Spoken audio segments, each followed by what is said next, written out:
Assalamualaikum warahmatullahi wabarakatuh. Halo kawan-kawan cerdas, selamat datang kembali di Manusia Segi 5. Guys, hari ini aku lagi excited banget. Aku lagi bahagia banget. Kenapa? Karena hari ini, atau lebih tepatnya tanggal ini, itu beda dari hari-hari yang lain dan cuma berlaku satu kali dalam satu tahun. Mostly sebagian besar dari kalian udah ngeh ya, apa maksudku barusan? Ya, betul sekali. Hari ini 19 Juli 2023 itu bertepatan dengan 1 Muharram 1445 dalam kalender Hijriah. Seperti yang tertulis di kalender masing-masing, ini adalah tahun baru bagi umat Islam. Jadi kita lagi tahun baruan sekarang, dan itulah yang akan jadi bahan cerita kita kali ini.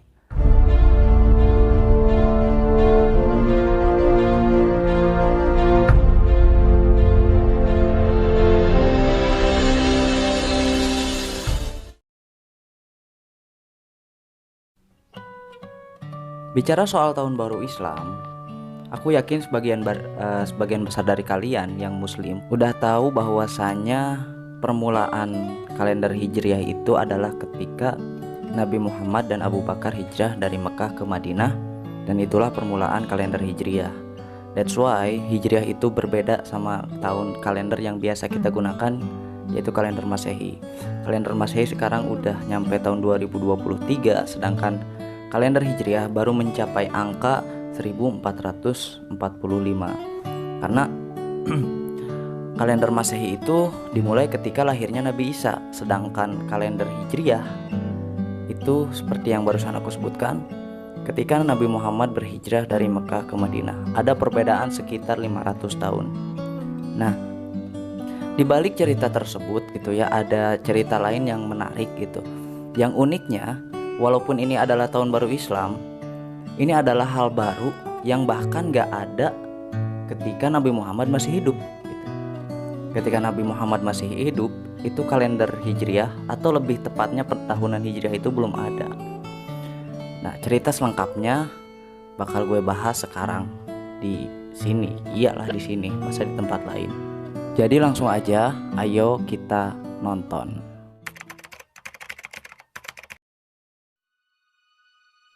Dulu, jauh sebelum Nabi Muhammad dilahirkan ke dunia ini, bangsa Arab sudah mengenal yang namanya penanggalan lengkap dengan perhitungan 12 bulan yang runut dari awal sampai akhir. Muharram, Safar, Rabiul Awal, Rabiul Akhir, Jumadil Awal, Jumadil Akhir, Rajab, Sya'ban, Ramadan, Syawal, Dzulqa'dah dan Dzulhijjah itu sudah dipakai jauh sebelum Nabi Muhammad lahir ke dunia ini.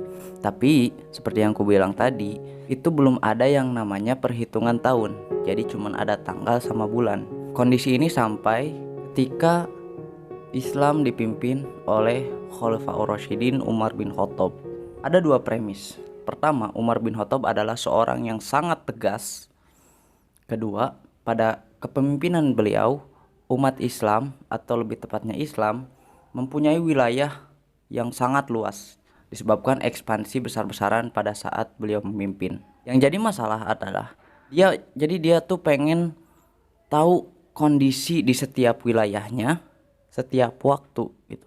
Sangat detail, bahkan di awal kepemimpinannya dia bilang, "Aduhai, celakalah aku bila saja ada satu unta yang terperosok gara-gara jalannya belum aku perbaiki." Nah, masalah terjadi ketika dari waktu ke waktu laporan datang kepada Umar dengan bulan yang sama, dan ini dikhawatirkan oleh salah satu sahabat bernama Abu Musa. Beliau tuh khawatir ketika misalkan ada laporan tentang bulan Ramadan.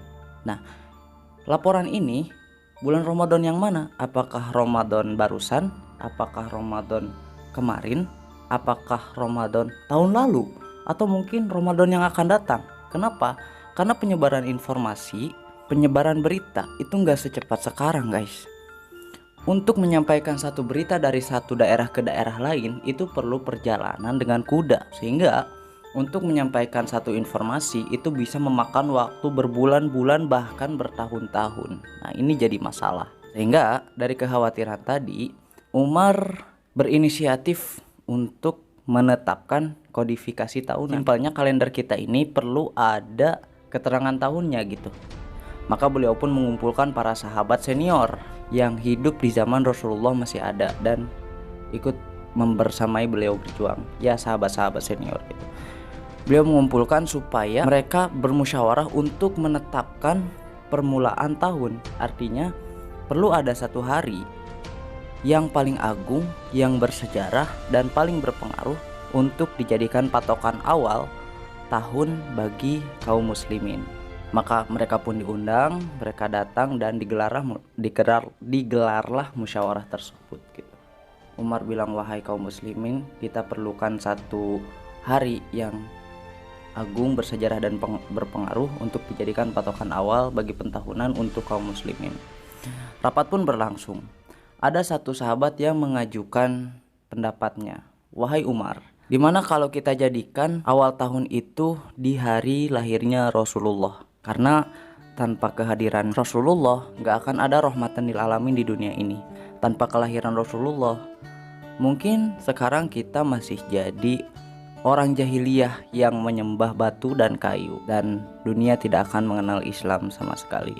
Terlihat memukau ya. Dan pada saat itu Umar pun menyetujui, dan sebagian besar dari sahabat yang hadir pun menyetujui. Namun ada satu sahabat yang menolak, karena menurut dia, apa bedanya umat Islam dengan umat Nasrani yang menjadikan kelahiran Nabi Isa sebagai awal mula perhitungan tahun mereka? Itu sama aja kita ngikutin kaum Nasrani. Maka usulan ini pun ditolak, nggak jadi.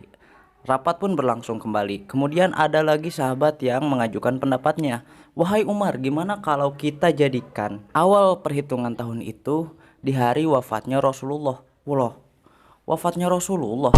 Kenapa? Nah, begini Umar, itu untuk mengenang jasa beliau, mengenang perjuangan beliau. Wah, ini di sini agak banyak yang menolak, karena kenapa? Ya jelas nggak etis lah gitu. Hari yang dimana itu merupakan hari kesedihan, hari dimana seseorang yang paling mereka junjung tinggi itu pergi meninggalkan mereka. Hari tersebut satu kota merasakan kesedihan yang amat mendalam. Ini nggak etis sama sekali. Masa kita jadikan hari wafatnya Rasulullah yang seharusnya kita bersedih, malah kita jadikan kodifikasi tahunan. Bulan tersebut pun ditolak. Rapat pun terus berlangsung. Kemudian ada lagi sahabat yang mengajukan, wahai Umar, gimana kalau kita jadikan peristiwa Isra Mi'raj sebagai kodifikasi tahunan bagi umat muslim? Kenapa Isra Mi'raj? Karena pada hari tersebut Rasulullah bertemu dengan Allah secara langsung, bertemu dengan para nabi secara langsung, dan diturunkannya perintah sholat 5 waktu sebagai tiang bagi agama ini ya Umar. Namun ada yang menolak. Kenapa? Karena saat itu adalah hari ketika Nabi Muhammad dianggap gila oleh hampir semua orang. Jadi usulan ini pun ditolak.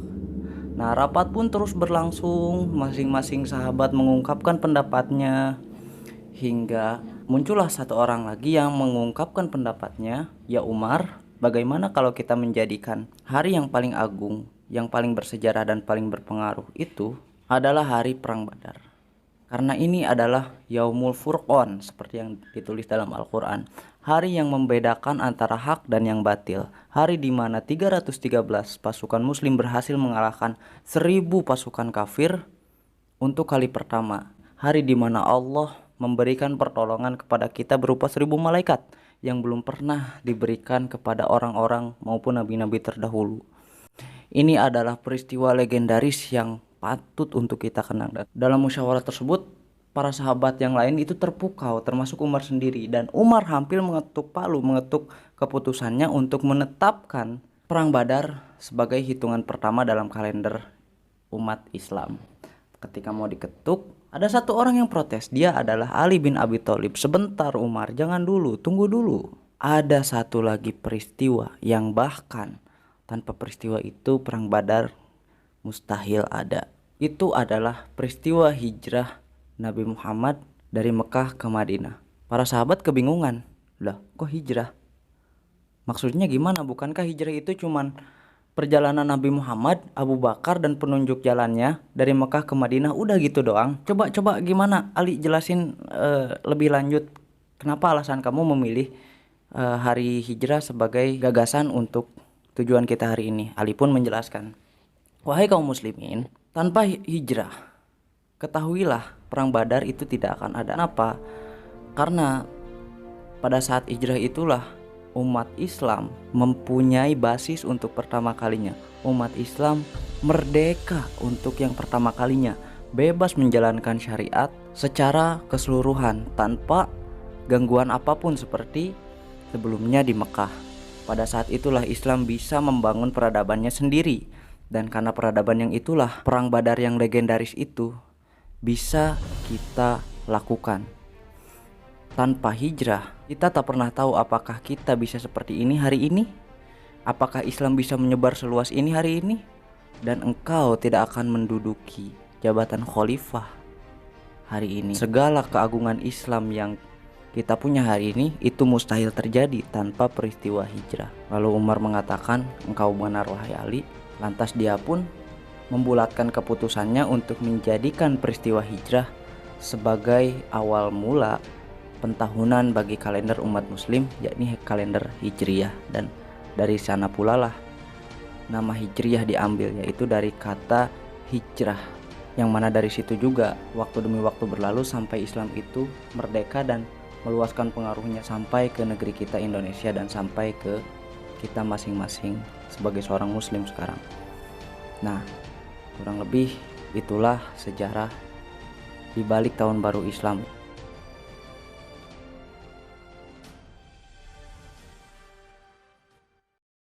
Di tahun baru Islam ini aku merasakan dua hal yang berbeda. Pertama, sebuah kebanggaan sebagai muslim kita menginjak tahun barunya, dan sebuah kebanggaan karena tahu cerita di balik itu.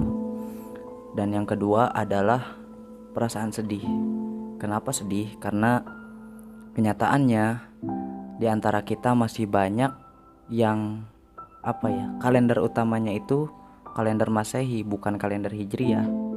Kenapa aku bilang gitu? Karena Islam itu adalah, buat kita yang muslim ya, Islam itu adalah identitas, guys. Sedangkan identitas itu adalah jati diri. Sebagaimana jati diri, kita seharusnya tahu betul tentang jati diri kita sebagai seorang muslim. Kita bangga dengan jati diri kita sendiri. Kita cinta akan jati diri sendiri. Dan salah satu indikator rasa cinta tersebut adalah tahu setiap rinci dari hal yang menjadi kecintaan kita. Pada konteks ini kasusnya adalah kalender Hijriyah, yang mana masih banyak di antara kita yang bahkan belum tahu bulan-bulan dalam Islam. Bukan semua, tapi kalau dihitung antara yang banyak dan yang sedikit, yang lebih banyak adalah yang gak tahu. Dan aku udah ngelakuin survei soal itu gitu ya.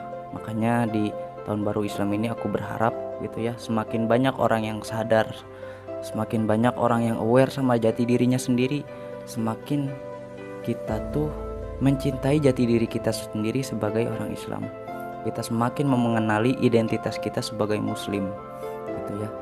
Dan karena itu akan meningkatkan rasa bangga, rasa cinta, dan rasa memiliki kita terhadap agama yang kita punya gitu sih. Salah satu alasan yang bikin aku tetap memilih Islam sebagai sesuatu hal yang aku yakini 100% itu adalah karena Islam memiliki nilai independensi yang sangat tinggi. Islam itu agama yang sangat mandiri, termasuk dalam hal ini adalah penanggalan. Islam punya kalender sendiri. Itu menurutku keren. Dan semoga di tahun baru Islam ini kita bisa lebih mencintai Islam sebagai keyakinan kita. Gitu aja sih. Oke, segitu aja mungkin rumah cerita kali ini. Terima kasih karena sudah menyimak. Saya manusia segi 5 pamit. Mohon maaf ada kesalahan. Sampai jumpa di konten selanjutnya. See ya. Wassalamualaikum.